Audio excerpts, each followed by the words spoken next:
second speaker today, Paul Ballanfat. I first actually met Paul in Iran over 20 years ago, but when I was a grad student, and he was already a very well-established specialist on Sufism. In particular, he has a wonderful article on Sufi hermeneutics, which I think remains perhaps the best study there is on that particular issue. He continues to write on Sufism, and he's at the moment he teaches philosophy and Sufism at Galatasaray University in Istanbul. And so we asked him really to reflect upon his research and then see how his own his current work kind of intersects with, or perhaps can speak to, the theme of our workshop. So Paul, it's a pleasure having you, and the floor is yours. I can't hear you. There's something wrong with your audio, I think.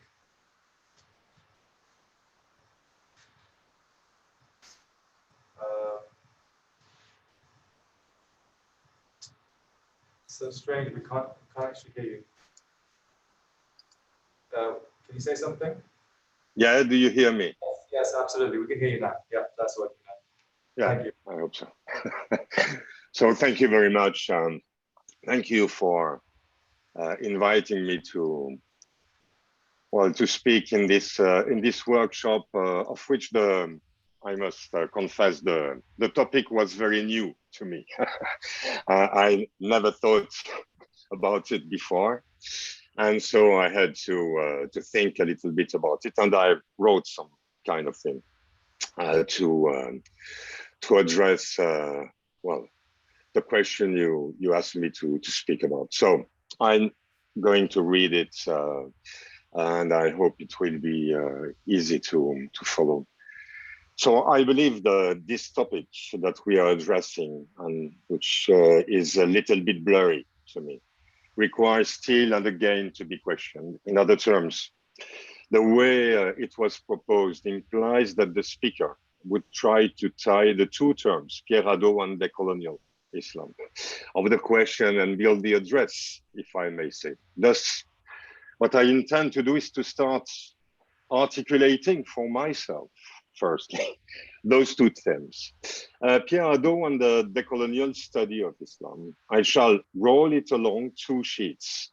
That would be two scrolls. The scroll being perhaps some pointing motion, rams, which I think shouldn't be translated as symbol, to the Quranic apocalyptical rolling of time that undermines the logic of the book, its binding and its faults, as well as its technology and institution, in short, its law with all that it implies. So I will make 4 points. First point. The first one would be this strange fate, Tuke, or Qadar, or Nasib, or Inaya, that brings together on the same sheet Pierre Hadot, a proper name, and decoloniality, something that I hesitate to call a concept.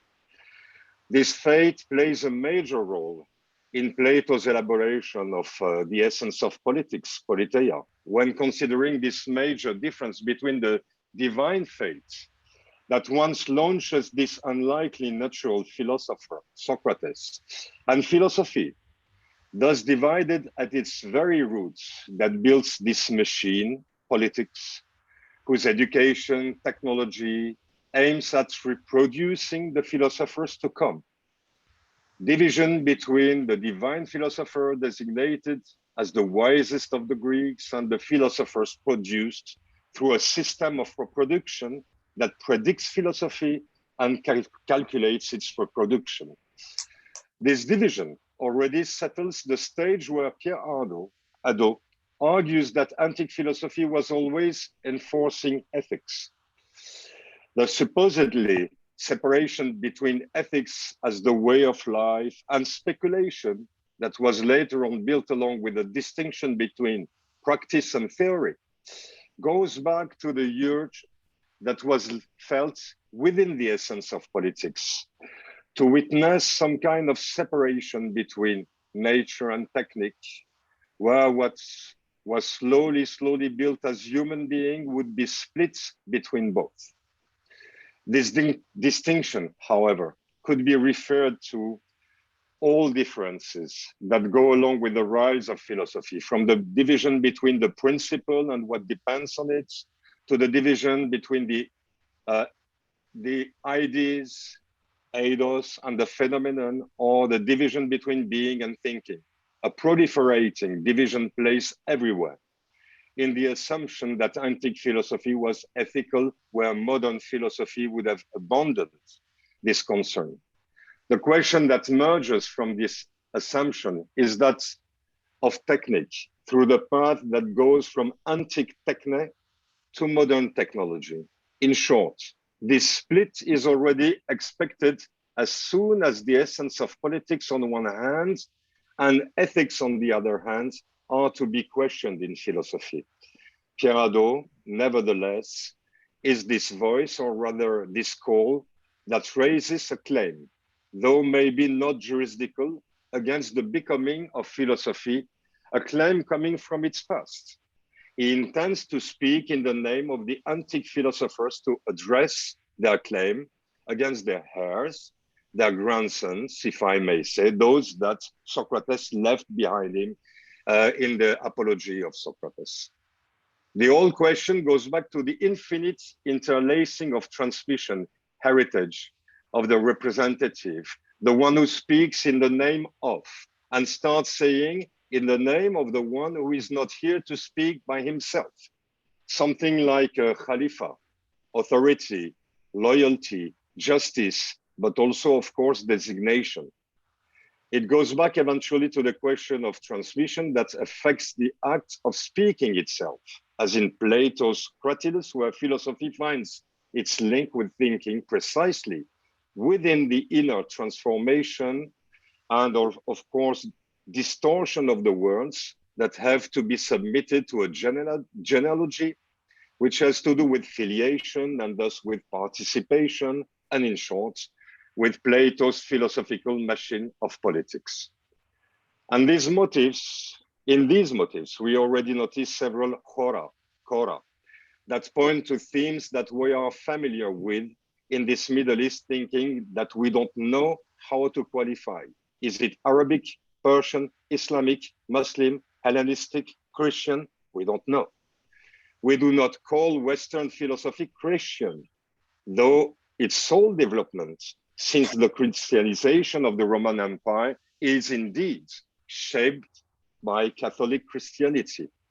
We just call it philosophy, enforcing a law of heritage by which a single son, the European one, would be the true heir of philosophy, or by which philosophy would always be transmitted by a single one to a single one, assuming technologically the naturality of a monotheistic transmission from the king to the king, from the pope to the pope. That would be the inherent condition of power. The power of philosophy couldn't split between heirs that do not constitute a unique, homogeneous community, the community of philosophy, led by a single line of transmission. Somehow, I already entered some seemingly decolonial statement, but with all the ambiguity that it includes. Decoloniality is indeed belonging and expected within the development of Western thinking, and belongs to the philosophical old wish, the nostalgia, and attempt to overcome philosophy that is precisely a part of the essence of philosophy. After all, Politeia exposes the structure of truth that allows the advent of justice in an allegory, which is already as such a parallel discourse that intends to overcome the limits of dialectic system and describes how the philosopher comes to himself by overcoming several boundaries between the visible, oraton, and the totality of the ideas, between dianoia and noesis, subsuming the phenomenon under the present principles and overcoming the principles towards what is beyond the presence of the present. If Pierre Hadot, second point, is the name of the claim of the past speaking at the heart of the history of philosophy, what would be decolonial? If it were a concept, it would immediately fall down within what it pretends to put to trial. However, it belongs to the field of academics. In short, it is a way to address problems, to translate questions into problems, a translation that precisely inserts and warrants the legitimacy of this addressing within the academic field.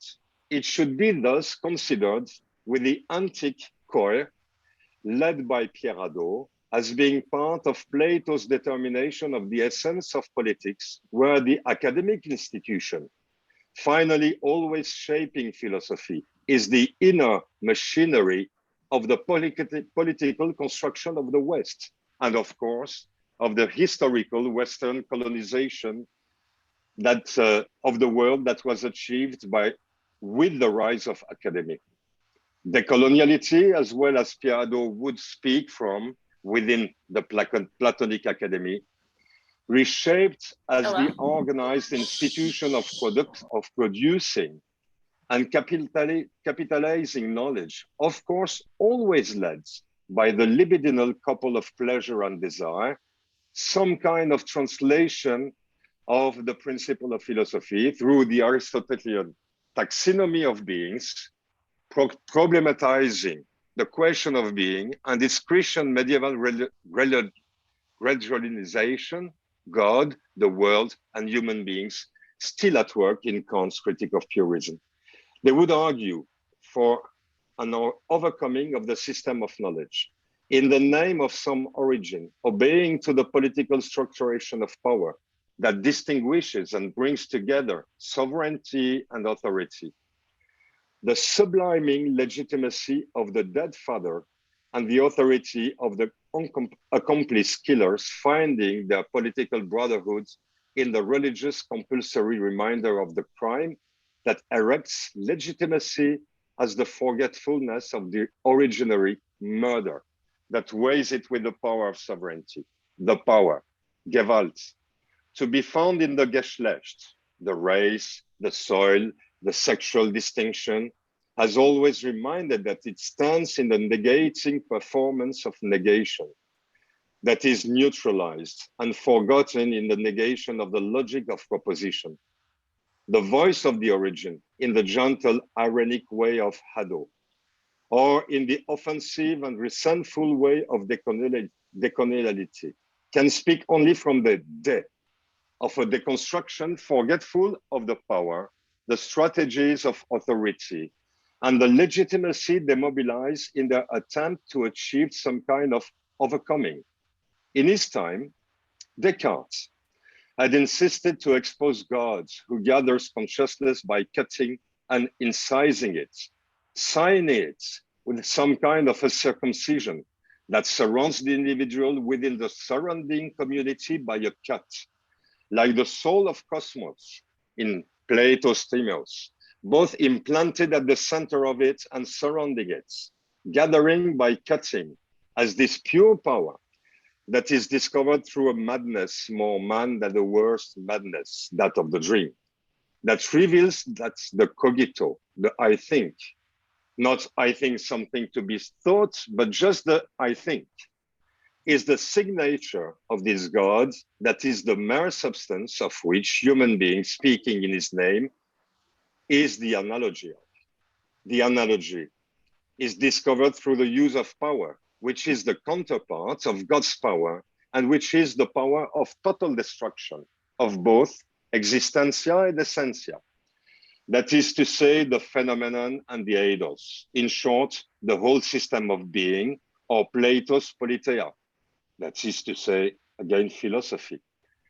The origin in the name of which it is always spoken, in Hadot or decoloniality, the origin that any speech claiming for legitimacy is necessarily invoking is already performative, in the sense that it launches its destroying machine immediately when it is referred to, and there is no way it could be stopped. It is an automat, just like mass slaughters, as we saw during the whole 20th century, are like automatic machines that annihilate without actually needing to be directed and nourished. The automaticity of slaughter is like the automaticity of Plato's cosmos and compulsory repetition of life and death, in which you cannot finally part life and death, beingness and non-beingness, and so on. Descartes' meditation exercise, some kind of a spiritual exercise, as it was pointed to before, some kind of antic exercise, which is not a speculation, but an experience with all that it means, going even to self-experiments of an individual self-destruction that leads to the erection of the cogito, hides the fact that the power that it is originally mobilizing, God power, is a power of mass destruction that annihilates within the individual experience of a single philosopher the totality of the system of being. The day of decoloniality, like the overcoming of speculative modern philosophy, cannot occur without the mobilization and the effectivity of this power of mass destruction, though it is in the name of standing against it and condemning it that it is performed. When I took again a glance at Edward Said's famous book, Orientalism, that was quoted before, for this workshop, I was first struck by the weakness and the shortcoming of its thesis that is due, after all, to the mere anthropological perspective it uses. Reflecting more on this strange object, I understand that it was neither anthropological nor cultural, and definitely not philosophical, and that it was essentially political. Not political in the sense that it could lead to thinking politics, but rather political in the sense that it was using the most common interpretation of politics as defining where is the constructing structural power so as to contest its hegemony, the hegemony of one power in the name of another potential one. Briefly said, it is merely an average political manifesto. However, the edge on which it is working, to use a Quranic expression, Quran 22:11, is precisely power, contesting the structure of power that it witnesses in the construction of Orientalism, that supposedly reveals the coincidence of producing and capitalizing knowledge, or briefly said, research within institutions led by political powers, so as to use the academic power it has capitalized on its own name to give it back with the sovereignty of the academic institution to the supposedly real Oriental substance that is oppressed by this structure. In other terms, the structure of the academic institution, the fact that thinking is surrounded and distributed by this lawful structure of power, that is university, would allow by its very structure, turning upside down, reverting the power that it is enacting through the alliance between political power and research institutions. The possibility of a reverting power would be given by the institution itself, so that this alliance would be the possibility always preserved of its own destruction. This would claim for building a concept of power that can always be reverted, or in short, a theory of the inherent perversion of the essence of power. This perversion of power that is what precisely opens the possibility of speaking in the name of the power of the state, for instance, or the power of deconstruction, for instance, would be exposed in the way knowledge has been built in metaphysics, both in Plato and Aristotle. The first binding truth to the experience of death that is developed in the decisive myth of the last book of Politeia, the 10th book, and the second attacking Plato's understanding of truth in the name of the concept, that is, the affirmation that knowledge is constituted with representations that suppose the power of extracting and pushing away being from a being in order to think its concept, power of life and death that sustains also, of course, Winkelmann and Hegel's aesthetics. The possibility of representing lies in the power of annihilating what is to be represented. Likewise, the angel of history in Walter Benjamin's commentary on Paul Klee's painting witnesses that the substance of the construction of civilization, the capitalization of knowledges, somehow like Rousseau had previewed, that constitute the structure, the being of civilization, is annihilation, which is to say that being as such is the self-annihilation of being. Not that being would ultimately be non-being, but rather than being is a process. And that process is self-annihilation, of which the compulsory and permanently repeating mass slaughters are the evidences. I will go to the end of my talk, to the conclusion. 4 points, and I just go over the third one. I leave it aside. I used to be a young student in philosophy, fond of antique philosophy, pastiching Neoplatonic treatises about oneness, being, time, and the like. My philosophy professor, actually in high school, inoculated or instilled talqin, this patient in me, a Saturday afternoon in spring in his home, when he started commenting Plato's allegory of the cave. And I have to confess, I entered in such a strange mood that I had difficulties to come back to myself.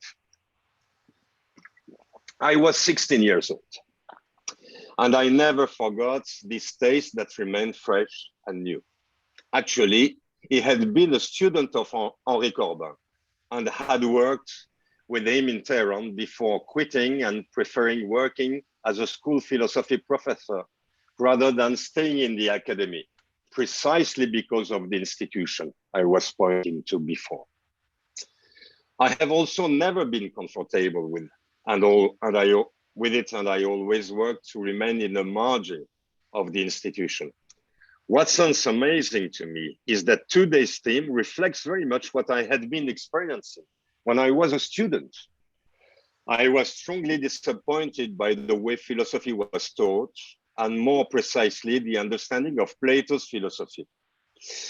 I thought it had to be read from a Neoplatonic perspective, which happened finally to be mistaken, since it would make impossible to start thinking the genealogy of politics and its intertwining with philosophy.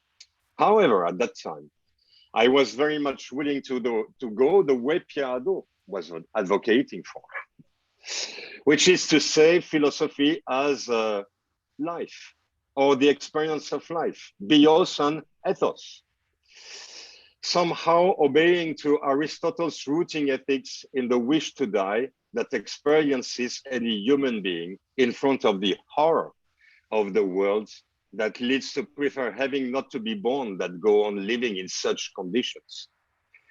This need for a more authentic reading of Plato that would assume I could listen to the voice of the dead against the academic teaching, met with the discovery of Plato that would assume I could listen to the philosophers, to the voice of the dead, against the academic teaching, met with the discovery of Corbin, an Iranian philosopher, where I thought I could find a living voice of the past, challenging the French tradition of reading antique philosophy.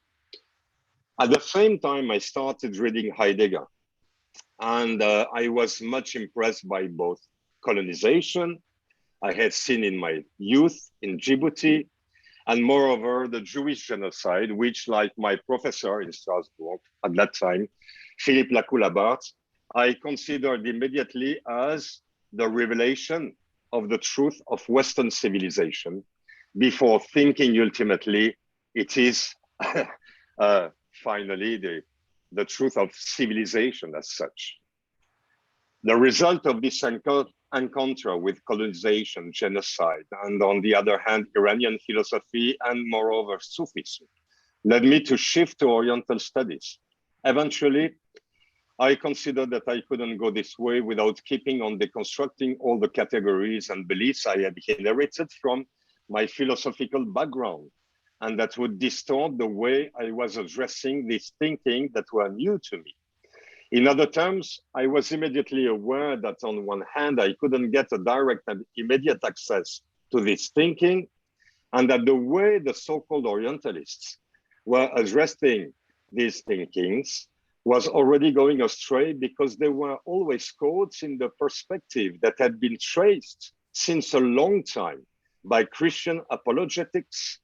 In short, it was necessary to consider that Sufism, for instance, was original, that it took its roots from this total phenomenon that was the Quran, and that it had nothing to do with Neoplatonism.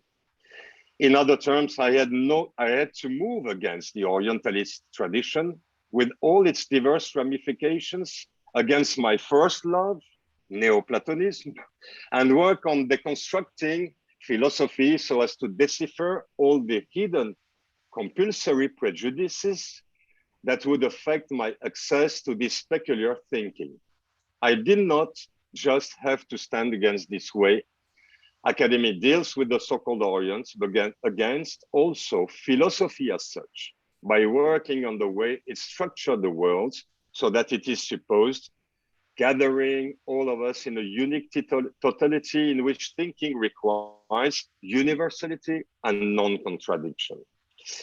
Of course, Pierre Hadot was useless and even poisonous, in the sense that he would acknowledge the possibility from within the institution of just changing the perspective so as to find what is supposed to be the genuine antique Greek philosophical practice.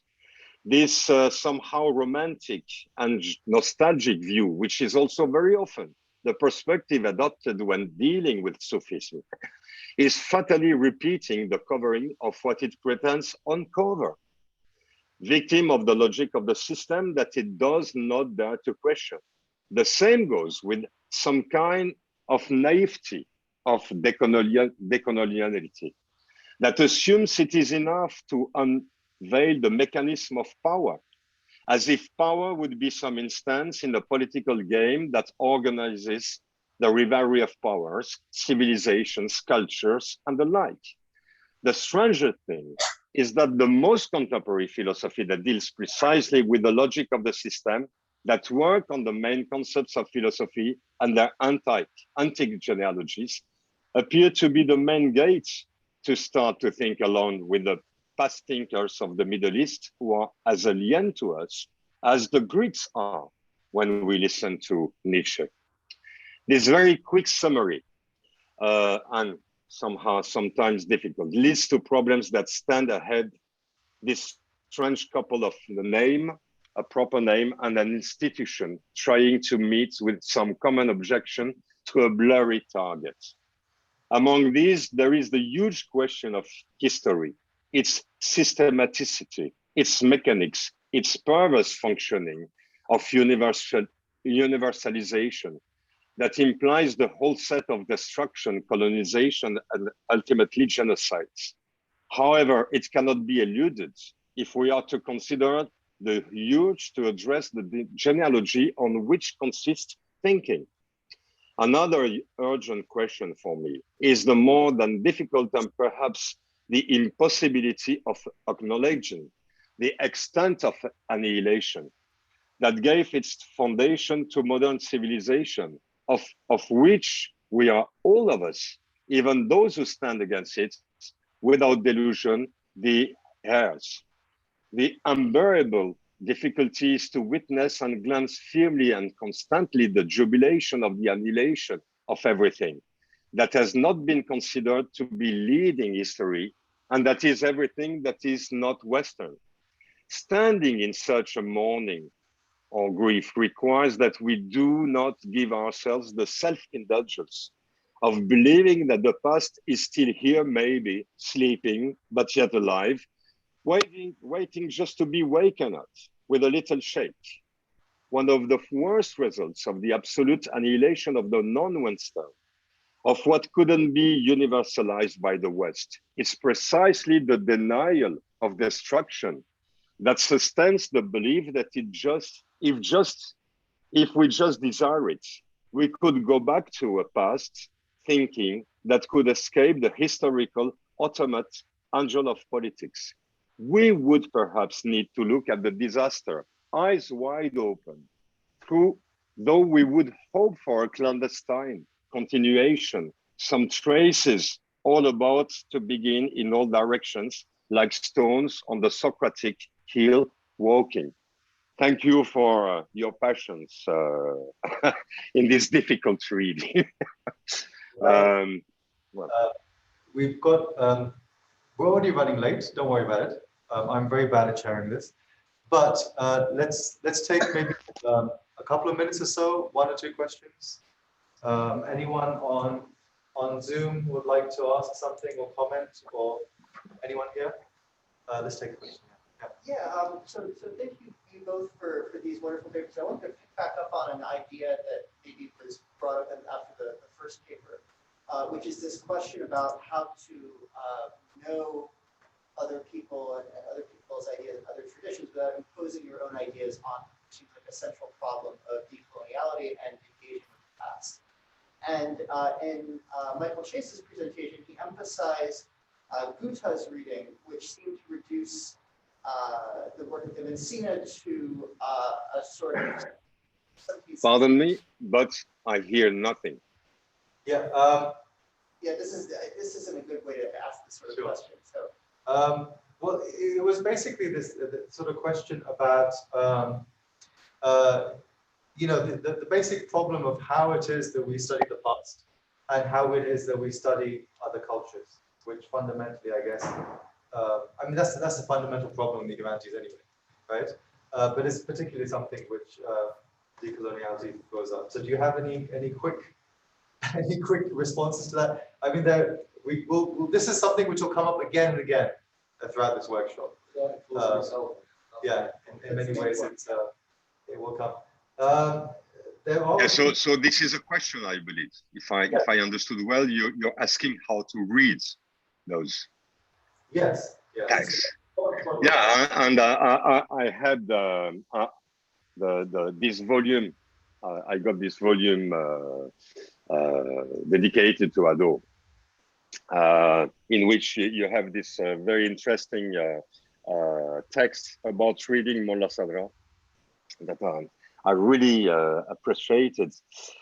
I believe it's the most difficult question, how to read those texts, and the same question would address reading the old Greek texts, and you know how much we have to struggle with it, and we can never be sure of what is there, and somehow I would join Michael's statements that was made previously. That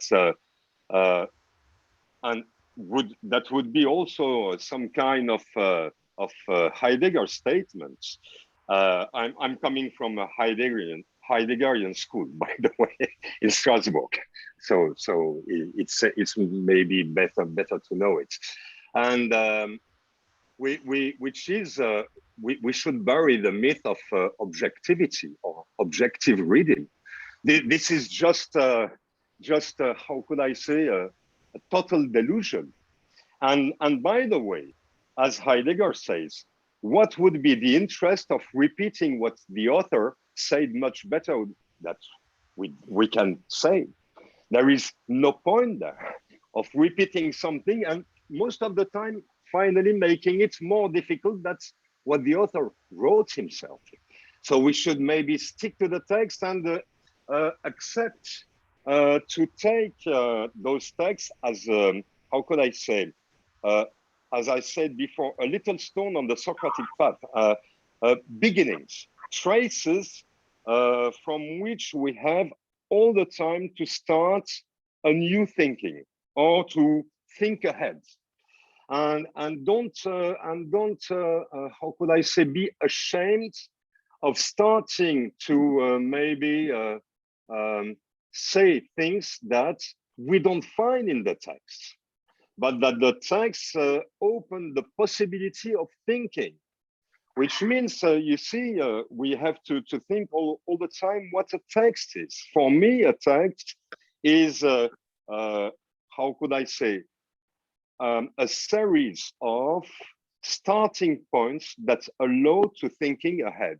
If a philosophy, and that would be what is a philosophical text, is if a philosophical text doesn't allow to think ahead the text itself, it has absolutely no interest. And you see, I would argue exactly the same for those Middle Eastern philosophical or Sufi or theological, sometimes theological in brackets, or fiqh, even texts that we find left in manuscripts that should be read as opening new ways of thinking. And that's the way I try to do. But this can be done only if, I would say, we struggle not with our single individuality, as it was said before, or our individualist way, but if we struggle against the building of ourselves that has been made without our noticing it, and that we are carrying and we are burdened with by all our heritage of Christian thinking, Neoplatonistic thinking, philosophical thinking that is shaping all our categories, and which is terrible, absolutely terrible. You see, when we take those words in Sufism, like that, or I don't know, like ayn. You see this term as ayn thebita that we find in Ibn Arabi, and so many others. Immediately, without even questioning ourselves, we think in our heads, eidos. Okay? Immediately, we repeat a shame that comes from Plato that was already translated into Neoplatonism. First with Aristotle, Neoplatonism, and then with Christianity, and all along our tradition until now. And we never allow ourselves to just look at these terms and think, oh, these terms might be genuine, and we should try to think with them without any baggage, and try to listen what they are saying. And this is very difficult. And that would be, if I may say, some kind of recommendation in reading this text. So, I think it's precisely the thing. excuse me for.